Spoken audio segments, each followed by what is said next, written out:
Jacquie's expertise is built on the art of storytelling because she firmly believes that compelling stories can change the world. And that is what we're here to discuss. So, over to you, Jacquie.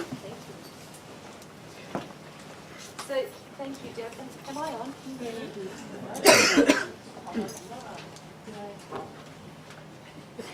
Well, let me provide some deep joy. The deepest. Is this better? Can everyone hear me? Great. So, thank you, Deb. Before we begin, I'd also like to acknowledge the traditional owners of the unceded land that we're on, the people of the Kulin Nation. And on behalf of the panel, I'd like to pay my respects to elders past, present and emerging, but also to acknowledge that this was, is and always will be land of the Kulin Nation people. So, you have delved into a lot of very heavy stuff today, and we're going to keep that theme going, sorry. This is about communicating for a better world, but it's a better world looking at the light and the dark of it. So before I introduce our amazing panel, I just want to give you a bit of context. So we're living in a world where more than 5 billion people have a mobile phone. We're in constant media and communications revolution where people are hyper-connected in ways we could never have dreamed of even 5 years ago. Social media is changing the way we communicate for better or for worse. And never before have so many publishing platforms been at our fingertips. We're in an age where we have so much information available to us just like that, but we're also living in an age of fake news, where we are increasingly disconnected from each other. We're living longer as a species, but chronic disease is on the rise. Our digitalised world means we have instant access to millions of people across the globe at any time, yet loneliness is growing. So, when we talk about communicating for a better world, we need to look at the light and we need to look at the dark. So it is my enormous pleasure today to introduce the panel who is going to help us do that. Jane Kneebone is a highly experienced communications and marketing professional. She has experience in the financial services, not-for-profit, travel, health, design and manufacturing industries. She develops marketing and communications campaigns, internal and external communication strategies, and she has strong experience in strategic media relations. She also works in digital communications, brand management, issues management, change management, and community and employee engagement. She loves the visual arts, design, travel, and hiking. And because she's not doing that much at the moment, she's currently training for the Cradle Mountain Trek in Tasmania. So please welcome Jane Kneebone. Tasneem Chopra, who some of you may recognise, is a cross-cultural consultant who addresses issues of leadership, diversity, cultural competence, and intersectional discrimination across private and public spheres. Her clients range from the corporate sector, the judiciary, to government, media and community groups. She is a board member for Ambulance Victoria, the Australian Centre for Moving Image, Now Australia, and chair of the Australian Muslim Women's Centre for Human Rights.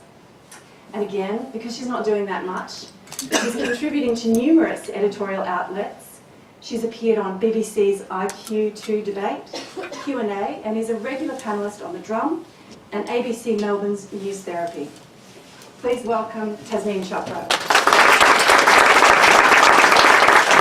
And our final panellist in the middle, who I'm very pleased that we got to do this, Kristy is probably no stranger to many of you in the Asia Pacific region. She's director of the Malaysian.com, a web development company and online communications agency in Malaysia. She is currently president of IABC Malaysia chapter and also serves as the director of digital communications on the regional board of IABC Asia Pacific. Please welcome our panelists. We have a lot to get through this afternoon, a lot of big issues. And I want to start with health.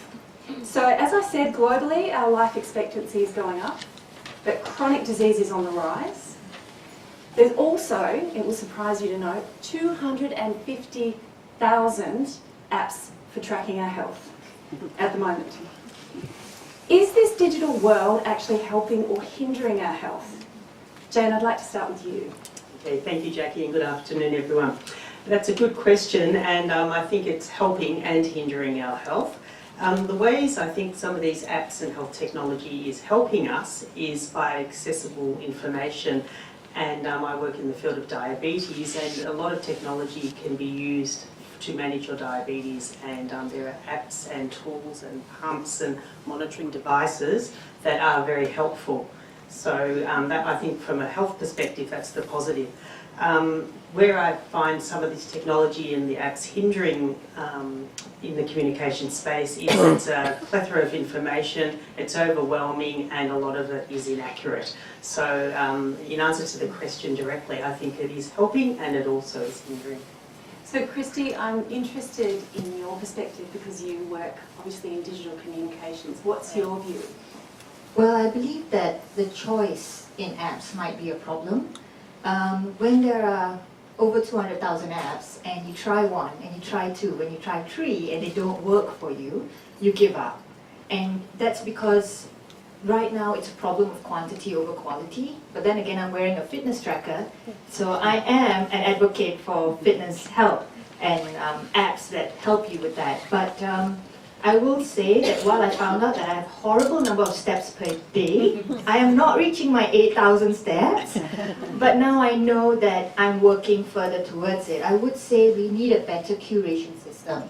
While we do want to make sure the market remains open so that more apps can come online that are better fitted to the different demographics, different type of needs that we have, we need a way to be able to quickly identify what would suit us best. And yeah, so it's a good thing. It's just that we've probably got too much of a good thing right now. Right. Yeah. And Taz, I would really like to get your perspective because you obviously work in the field of cross-cultural engagement and communications, but you also sit on the board of Ambulance Victoria, which is arguably one of the biggest brands in Melbourne in terms of emergency medicine and health.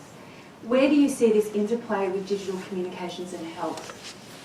Well, just to echo on with what Jane and Kristy have said, I think there are definite benefits that can be leveraged from finding the right app for you, but knowing what that is obviously a work in practice. With regards to Ambulance Victoria, or AV, there has been a very positive association with digital technologies just over the last few months with the development of a new app called the Good Sam from Good Samaritan.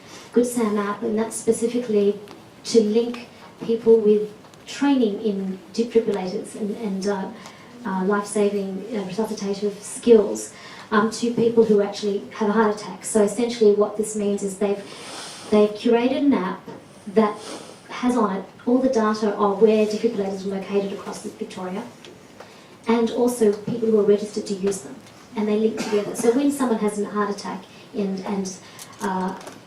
whoever is around them, if they have that Good Sam app, they can actually then track the nearest skilled person and defib before an ambulance arrives. So of course, obviously you call an ambulance, but the idea is often a person can get there before an ambulance does, and when that does, we've actually seen in the last several months several cases of heart attacks being prevented and treated before the ambulance arrived simply by leveraging that. So that's a plug for AV, and that's a plug for the Good Sam app.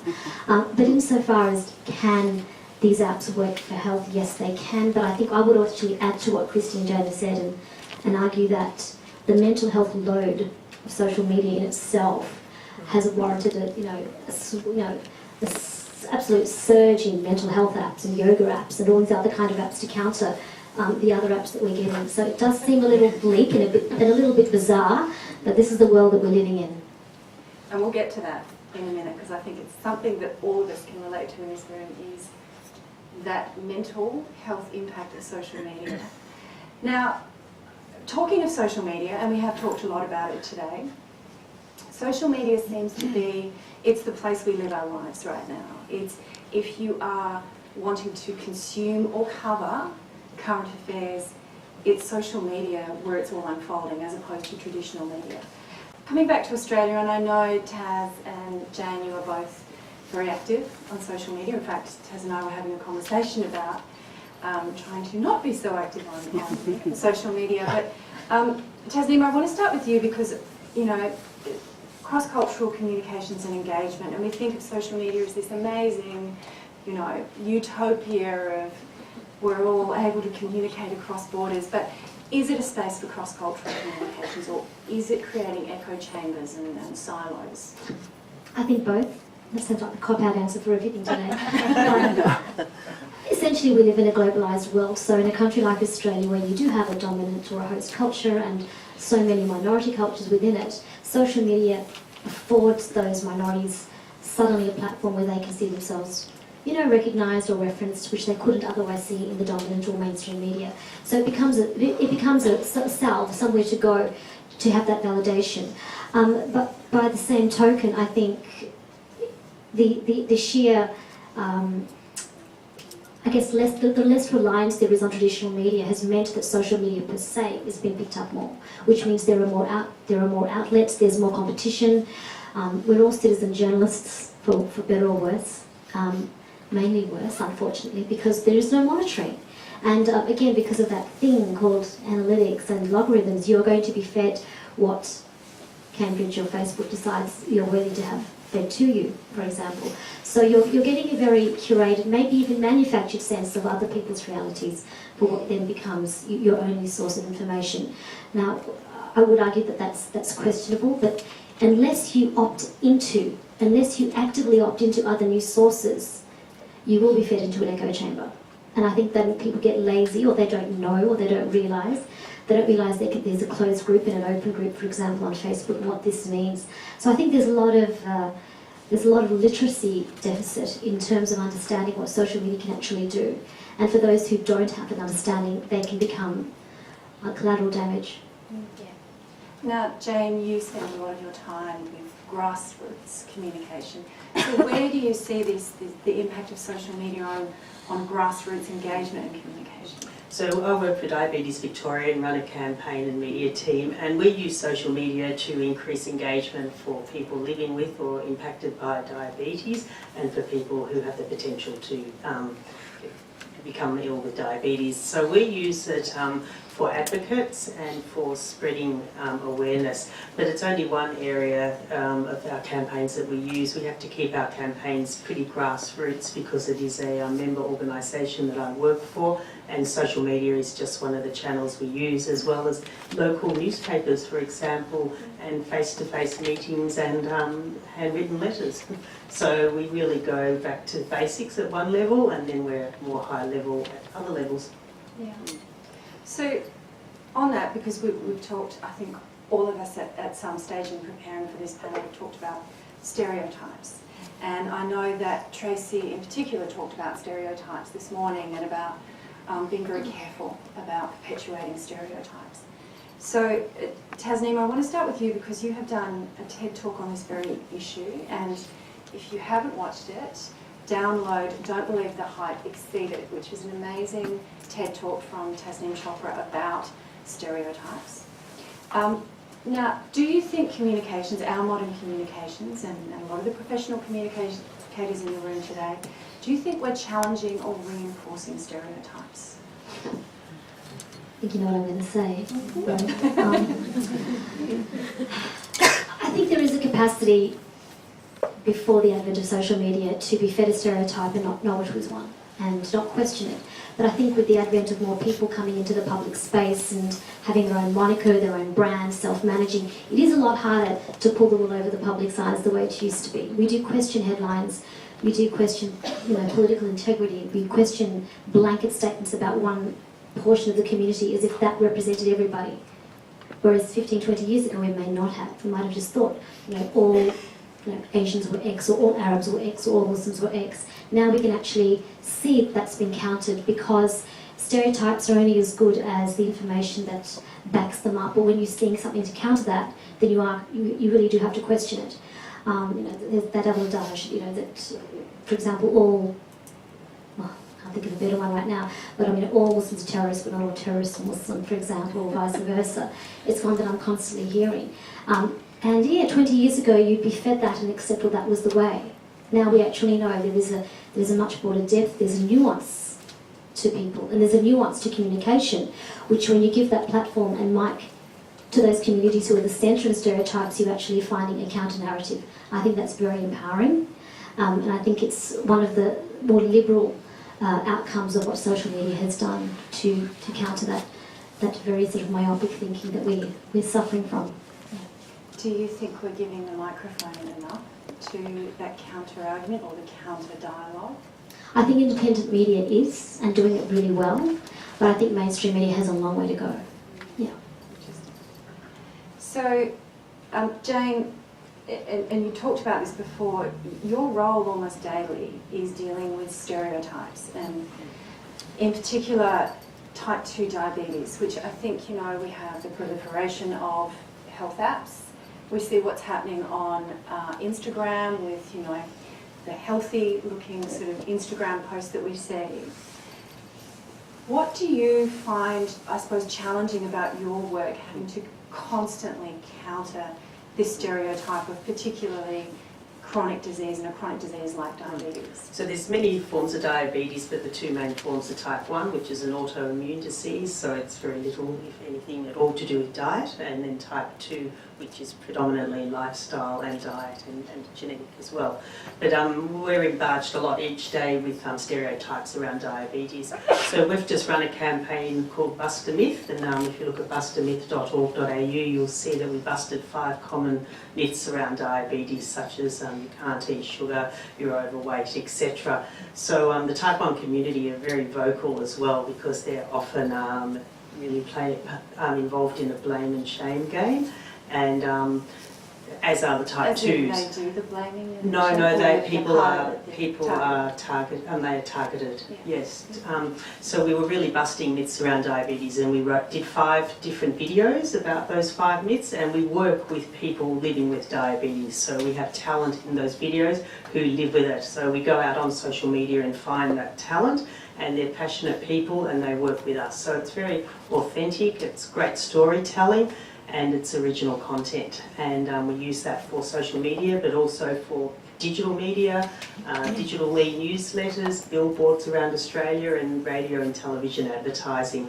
So a good effective way of doing a cross-platform campaign with real people. Right. So I'm going to shift focus a little bit. We've sort of looked at this big, broader world out there.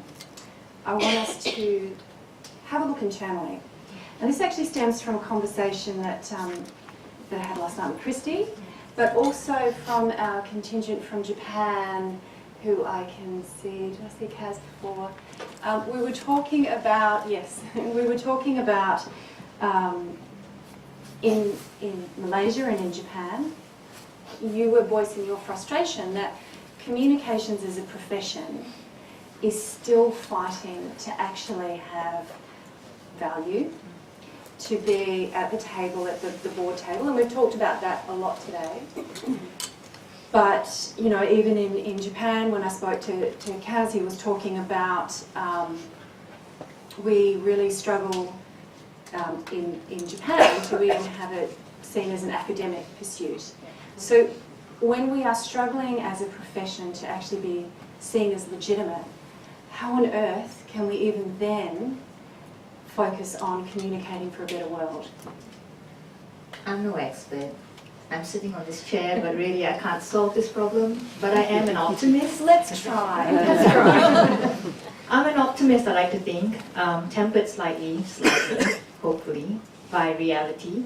And I'd say that if we want to prove our value, we have to start showing value.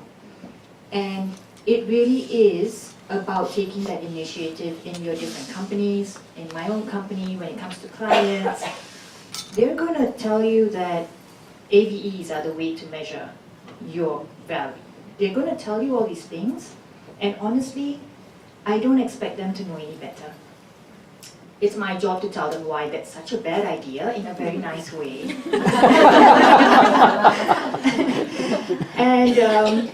And do it so that, you know, you don't antagonize them. I don't know as much about their industry, and therefore I don't expect them to know as much about mine. However, I do believe this is actually one of the things that have come up in IABC Malaysia in our recent events, are the the importance of self-education. And it can be quite difficult in our daily lives to find the time to self-educate and to know what is going on in the industry, as well as to keep on top of current trends, because sometimes you honestly don't know what to Google until the matter comes up in a meeting, and then you're like, oh, where's my phone? And you're like under the table trying to double check something. But this is kind of like why I like the IABC members area. I don't get a cut from your joining IABC. This is purely my passion for IABC speaking right now. We're all volunteers, but the members area is full of resources. The only problem I find with it is there's a lot of resources to the point that it becomes a little overwhelming. But Stephanie has been doing a great job with curating that, and I was explaining to people that, look, yes, Google will help you find a solution when you know what the problem is. But when you don't even know what the problem is or what is coming your way in the next meeting, that's the way to actually prepare in advance. And you can say that, look, this business strategy, and that's the other thing. I believe that PR and comms cannot be restricted to our department. We have to be fully aware of where your CEO, where his perception and his mindset is, and basically be, as the other panel said, be sneaky about it and fit that in to their strategy. So sort of do your own little spy work and, you know, reach out your feelers, talk to people, find out what's important, and actually get the PR and the academic and studies to back you up, to encourage and persuade them to see why PR can contribute at that level. And it can. It's amazing. I'm an optimist, I know, but I'm telling you, this thing is real. So yeah, I would say that to start proving value is to actually show value. And Tasneem, you sit on a number of boards. Do you struggle to get communications, and in particular cross-cultural, you know, this understanding that we have to be more diverse in the way that we engage? Do you struggle to raise that profile? Yeah, particularly among not just the boards, but also the many clients that you have as well. Well, within a board context, I think the whole diversity and inclusion, I know you've covered some of that this afternoon, I think it's a growing area of interest. And I have to say with Christie, I think your approach of, you know, you're a lot more conciliatory than I am. I'm like, you know what, communication matters. If you don't get it, we're part of the problem. I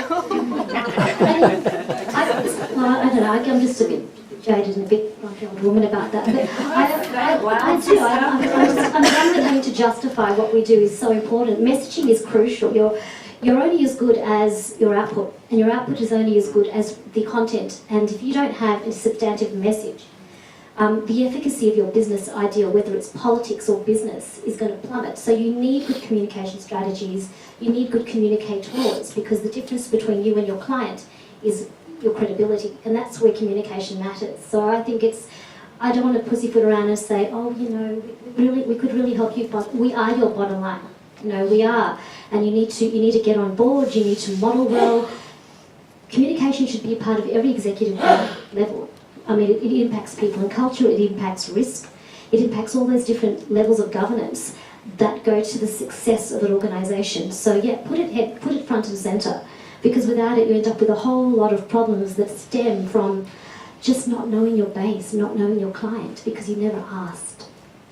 And unfortunately, often the value of communications comes up when something actually goes wrong. And Jane, you've I'd like worked to step in there. Before being in the health industry, I worked at Deloitte for 20 years in their corporate affairs area, and it was we just chipped away and we jumped in, and whenever there was a crisis, we really milked it. So people then knew how important we were. So that was terrific.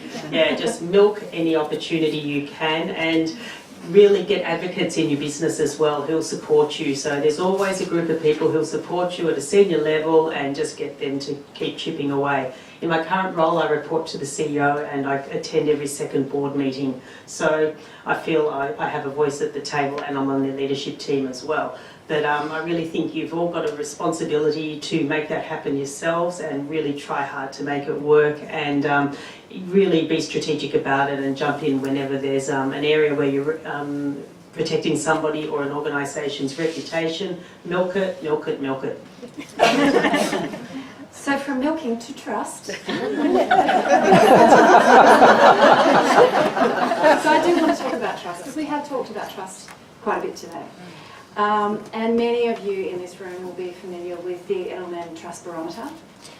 So the 2018 one that came out, for those of you who are not familiar with it, I think most people are, it measures the general population's trust of the 4 key institutions, so media, government, NGOs and, business. Now, for the first time globally, media was actually seen as the least trusted institution. However, trust in journalists, particularly traditional journalists, went up. But also, we saw in the latest barometer that in those all 4 institutions, trust went down, which is really interesting with the NGO sector, and I work in that, Jane works in there, and also Tasneem does a lot with the NGO sector as well, which is a real warning sign, because we were always sort of thinking that we were the good guys. We were the guys that everybody trusted. So when the barometer came out, the Global Chair of Reputation for Intl, Steve Keogh, said something interesting. He said, this absence of trust in the media is leaving a space for experts to fill. Now, he also pointed to the fact that the index is showing that more and more, in general, people are looking at business to be agents of change, which is really interesting.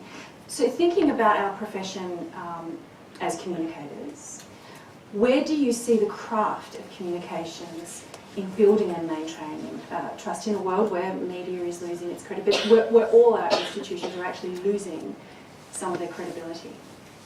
Who'd like to go first? The girl who has no part The in optimist. NGOs is going to say something first. A couple of months ago, I came across a website that ranked the different types of NGOs and charities and the way that our dollars or donations were used and how efficient it was. And people were surprised that there are charities out there where every 60 cents on every dollar goes towards admin, work, and that sort of impacted them in a negative way. Because, we'll leave that aside. But when I read the website, and it actually highlighted a couple of charities that were doing really well and were really efficient in terms of how the dollars was being spent, it actually encouraged me to take action and support those charities. So I will say that yes, the trust is probably going down just because news and more information, we are being bombarded with it. But social enterprises are another area where it's really blossoming now and people believe in it. I'm meeting more and more social entrepreneurs every day, and I believe that they can help restore the trust because business is helping fund change. But that's just my opinion. I think what often works is get other people to tell your messages. So get your advocates, third-party endorsers. Don't just, if an organisation tells the message, it's not as convincing or as authentic than if it's somebody who truly believes your message and is not working within your organisation. So we always make sure all our campaigns are grassroots with just normal people living with different types of diabetes. So we never do a campaign without somebody living with the condition. Yeah, no, I think that's key. I was going to say authenticity. Just be authentic in your brand and your accessibility, because what we've seen with, I think, the demise of trust with NGOs has been the scrutineering that they've been exposed to, which was never there before. Everything from fraud to sexual scandals as well, especially overseas with Oxfam, for example. So that has come up. People are more wary and they're more reluctant to want to spend with an organisation which they don't feel an affinity with, be it NGOs or business or government. So yeah, be authentic in your brand. Know that you are going to be scrutinised, and transparency is very important. The more we try to hide for whatever reason, whether it's some governments call it national security. I call it you've got something to hide. We need to really question that, and we need to be really very, very bold in scrutinising it because they get away with so much. Do you think, with the trust barometer that show media is going down the trust, but traditional journalism, the trust is going up, do you think we're seeing a shift in where we as professional communicators should actually be putting some of our effort? Should we go back to some of that traditional public relations? Yeah, well, we do. Some of the traditional public relations, just down to local radio, local newspapers, even the ones online, we are using those as a platform and as a channel, and it's communicating to part of our audience. So for me, that does work. And a lot of longer form journalists, people are reading their articles. It's evidenced in the monthly, the Saturday papers. People like to get good analysis now because not everyone likes to just get everything through the Twitter feed. So I think there is a real market and a need to keep nurturing those long-term journalist relationships. And I think even, you know, Tracy talked about it with Ronan Farrow, the investigative journalism that's gone on with something like Me Too, the amount of resources that you have to be absolutely sure, because of defamation, that we are probably seeing their fact-checking to the nth degree. So, interesting. I'm a big advocate for PR in traditional media. I could talk all night with this panel. I won't do that to you. I won't do that to you. But I do have a final question, and this is something that when I was preparing for this panel, I was looking at some of the things that have been said around communicating and communicating for a better world. And there's the American educational philosopher, his name is Robert Maynard Hutchins. Now, he was alive and died well before the internet. So there was a time, I remember that. There's probably a few people in this room who may remember that time. But he said, and this was back in the 60s, I think he said, a world community can only exist with world communication, which means something more than extensive shortwave facilities scattered around the globe. It means common understanding, a common tradition, common ideas and common ideals. So my final question to you is, we're living in a world of sound bites. So we're communicating through 142, I think it's 280 characters now that Twitter is allowing us to have. We have more broadcasting and publishing platforms available to us than ever before. How do we share complex common views, ideas, ideals in such a world? Okay. Well, I mean, you can have that information out there and you can lead it, of course, stored, but you can't make it drink. And you can have long-form options available, whether people opt in or out. There's no way to police that, there's no way to force that. But I do suspect, and I've read, there's a trend of returning. It's almost like retro now to read long form. You know, to read long form, it's become the new old. But so if people do start embracing that, that's a wonderful thing, and then they can get more in-depth analysis, and they can get to question the narrative that's being spewed forth at 140 characters per minute constantly on their newsfeed. So if there's an alternative and people opt in for it, fantastic.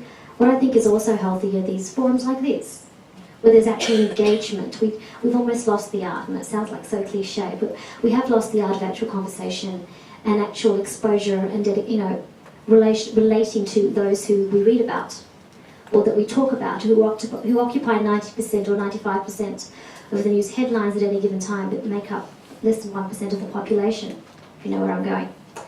So I think that is very, very important, and I think increasingly, I think that's one of the uptakes of working in cross-cultural engagement is that while I get sometimes weary and exhausted of always having to represent the other and this minority voice, it's necessary, and it's, in a way, it's a welcome relief that people are wanting to question what is otherwise being spoon-fed to them in this, post-truth, fake news kind of world, where everything is being manufactured to look very scary and frightening.